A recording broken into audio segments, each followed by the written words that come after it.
6.4 are on characteristics of exponential functions, and we don't need this piece up here, so we'll cross this off right here. And let's read what it says here. Consider the following 4 equations and 4 graphs. Identify which graph represents each exponential relation. So just a reminder, our exponential relation is always going to be y equals a to the power of x, okay?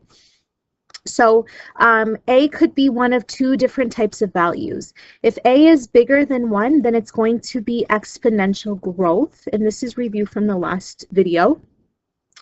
And if a is between 0 and 1, and the way we write this is 0 is less than a is less than 1, then that represents exponential decay. Okay? So it says, consider the following 4 equations and 4 graphs. Identify which graph represents each exponential relation. Well, we can see right here that because these 2 numbers are greater than 1, these are both going to be growth. Okay? And we can see because these 2 numbers are between 0 and 1, we can see that these are going to be decay. So one's increasing, the other one, these are increasing, these ones are decreasing. Now, looking at this right here, looking at it from left to right, C and D are the ones that are increasing, so these ones are considered growth. Okay, and then here, A and B are the ones that are decreasing, so these ones are the ones that are considered decay. Okay? And if this right here is growth, exponential growth right here, then that means that these ones here are either C or D. This one is growing more rapidly, and the way I know is because 5 is bigger than 2. So the one that's growing more rapidly is C. D is less rapid. So I can conclude that y equals 5 to the power of x is C, and y equals 2 to the power of x is D. And I can graph all of these out to find out which one is which just by using Desmos, okay? Now, this one right here, these 2 right here are both decay. So both of these are going to be either A or B. Now, essentially, what this is saying is we're dividing by 2 repeatedly versus dividing by 5 repeatedly. So this one right here, our denominator is bigger than this one right here, same thing, so this is still going to decrease more rapidly. So I'm going to take a look and see, right here, B is decreasing faster, so this one is B, which makes this one right here A. So what does each exponential relation have in common? They all have the same y-intercept, so 0, 1, their y-intercepts are the same. So they have the same y-intercept of 0, 1, okay? Which exponential relations show a growth relationship? So the ones that are growing are the ones that are increasing from left to right. So those are C and D. And the ones that show decay relationships are A and B. So now let's fill in some information that we need to look at right here. So characteristics of the exponential function, y equals 8 to the power of x. The y-intercept is always going to be 0, 1. And the graph of an exponential relation does not have a blank. If you look right here, it never crosses the x-axis. It tries to get really close to it, but it never does. So it does not have an x-intercept. Okay, the growth factor, or the growth or decay factor, is the base of the power, so it's A, and y equals a to the power of x. So here our growth factor is 2. Here our growth factor is 5. Here our decay factor is 1/2. Here our decay factor is 1/5. Is greater than 0, the graph increases very slowly for negative x values. So if we look right here, our negative x values, it's barely increasing, but once we get to positive x values, it starts to shoot way up. So it increases rapidly for positive x values. Okay, the graph is almost horizontal on the left side. It's closer, getting closer and closer to the x-axis, which is a horizontal line. So it's almost horizontal on the left and approaches almost a vertical on the right. But we're not going to say it approaches vertical. We're just going to say it approaches infinity because it's getting steeper and steeper and steeper. And then lastly, the bigger the value of A, the faster the growth. So if we take a look at this right here, the A value here was bigger, so it grew a lot faster. Okay, now let's talk about exponential decay. This time this happens when A is between 0 and 1. So that's what this means right here. It's between 0 and 1. The graph decreases very rapidly for negative x values and decreases slowly for positive y values. So if I take a look at this right here, it's decreasing rapidly for my negative x values, but once I hit my positive y values, it starts to level off and slow down. Okay, and then lastly, or sorry, the graph is almost approaching infinity, and we'll use the symbol for infinity here on the left, and then it approaches a horizontal line on the right. So just add a line for a blank there. Okay, now here, the smaller the A value, so right here, if I take a look at my two values, I've got 1/2 and I've got 1/5. And I know that 1/5 is smaller than 1/2 right here, and that's the one that's decaying more rapidly. So this time, the smaller the value of A, the faster the growth. So if the value of A is bigger than 1, the bigger it is, the faster the growth. If it's between 0 and 1, the smaller it is, the faster the decay. Okay, so let's take a look at this question right here. For growth, it says York Region's population P is projected to grow until 2031 based on the relationship that's given here. Okay, where n is the number of years after 1996. So we're going to sketch a graph of this relation. You actually are given the graph, okay, but we're going to find the corresponding y values right here, or the corresponding actually p values, because we're using p instead of y, but we're going to use Desmos to get these answers. Here what I'm going to do is I am going to type in my equation into Desmos right here. So I'm going to actually insert a table so I can get all my values here, and my input, the value that I have here, my independent variable is n, and then here I know it's 610,000 times 1.029, I'll close my brackets, to the power of n, and to get the power button, you just press this a to the power of b button right here. And here, I'm just going to type in all of my x values. So I'm going to type in 0, 10, 20, 30, and 40. Okay, now these values are so large that we have it in exponential notation. So I'll tell you guys what these numbers mean very shortly. Okay, so if I take a look right here, when n is 0, I get 610,000. So right here, I'm going to say 610,000, sorry. So I'll fill in that number here as 610,000. The next number that I have here is 811,865. So I'm going to write this down, 811,865. Now what this is saying is 1.080531 times 10 to the power of 6. So I'm going to write out 1.0531.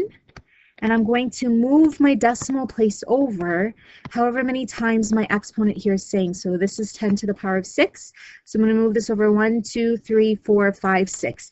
And I'm only allowed to do that with a base of 10. I can't do it with any other number. So this number here is 1,080,531.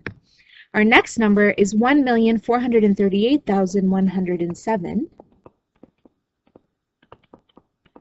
And then our last number is 1,914,013. Okay, so based on that, if I take a look at what I have here, all of this stuff has been graphed out for us, but it's just in thousands here as opposed to being as actual numbers. Okay, so what is the P-intercept right here? Our P-intercept right here is this value right here, which we have here. So our P-intercept is 0, 610,000. And what this represents is that in the beginning, and the beginning is in 1996, the population of York Region was 610,000 people. Okay, our P-intercept always tells us our starting amount. Okay, so then it says, what's the projected population in York Region in 2031? Well, if this is years since 1996, I want to figure out how many years passed between 2031 and 1996. So, by the way, I just learned recently that you can use Desmos scientific calculator. So if you go to desmos.com, and if you go to the front page here, you'll see scientific calculator, and we can actually use this as our scientific calculator here. So I want to do 2031 minus 96. So 2031 minus 1996, and I get 35 right here as my answer.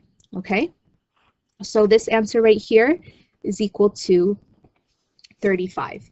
So that's the n value. That's what n is. So if my equation is P equals 610,000 times 1.029 to the power of n, instead of n, I'm going to replace it with 35.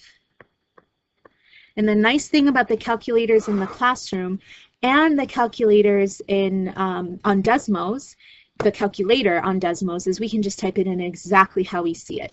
So that's exactly what I'm going to do right now. So this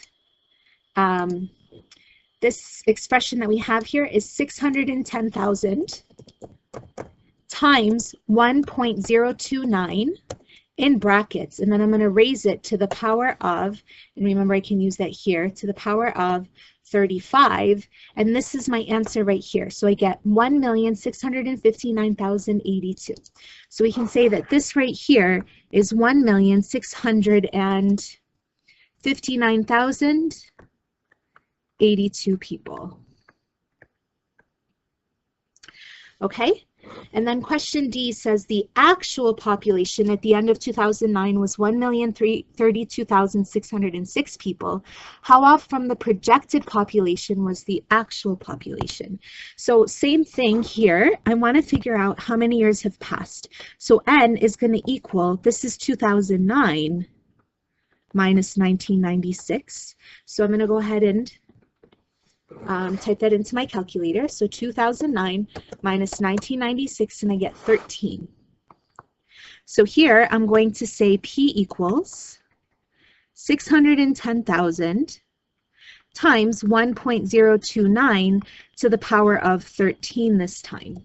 Okay, so let's go ahead and type that in. So 610,000 times 1.029 to the power of 13, and we end up getting 884,565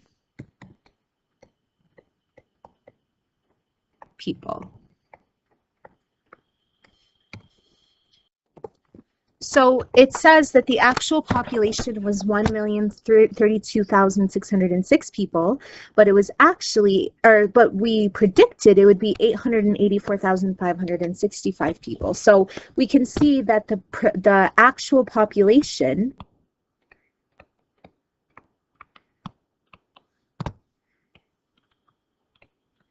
grew faster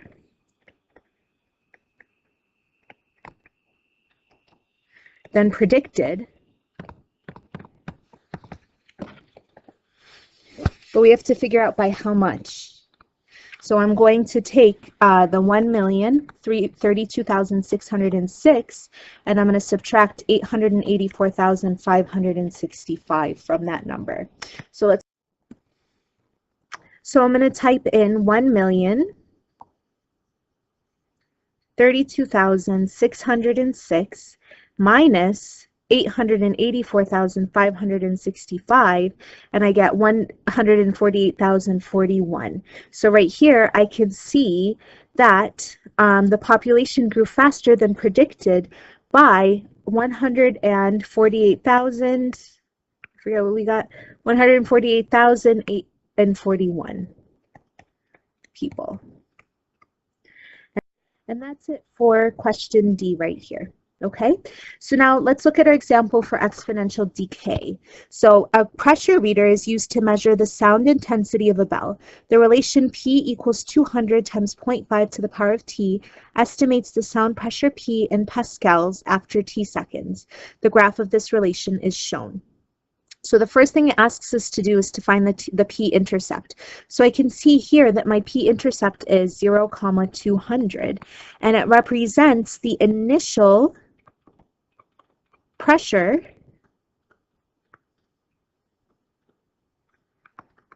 is 200 pascals.